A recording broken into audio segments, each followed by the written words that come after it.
শুভ দুপুর বন্ধুরা, চলে এলাম মাঠের দিকে।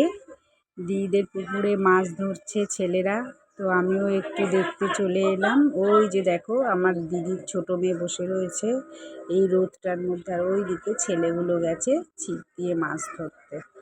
আমি আবার দেখলাম ওরা কোথায় আছে, তাই দেখতে চলে এসেছি। এই যে দেখো পুকুরটার মধ্যে ওরা ছিপ ফেলে মাছ ধরছে। পুকুরটায় খুব ট্যাংরা মাছ, বুঝেছো, যার জন্য ওরা আবার ট্যাংরা মাছ ধরতে এখানে বসে পড়েছে। আমি আবার বলতে এলাম বাড়ি আয়, এত রোদে বসিস না, ওরা তো কেউ কথা শুনবে না।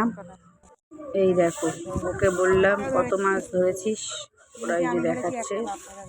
গিয়ে দেখলাম মাত্র এই কটা ট্যাংরা মাছ ধরেছে, 4টে না 3টে। দেখো রোদে আমি গামছা মাথায় দিয়ে এসছি, প্রচন্ড রোদ আর গরমও পড়েছে বাবা।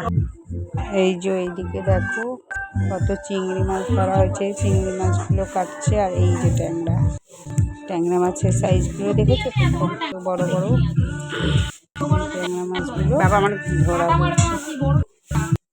এখন এদিকে মাছ কাটছে, একদিকে রান্না বসানো হয়েছে।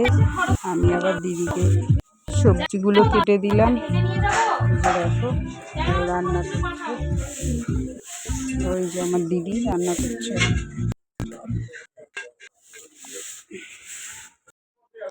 তারপরে এই যে দুপুরে খাওয়া দাওয়ার পরে বসে পড়েছি।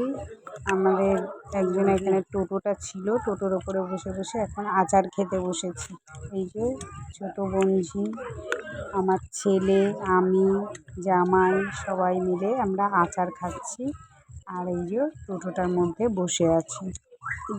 দেখো দুপুরে ঘুমোতেও পারছি না, এত গরম, পাখার হাওয়াও ভীষণ গরম লাগছে, ঘরে বসতে পারছি না, তাই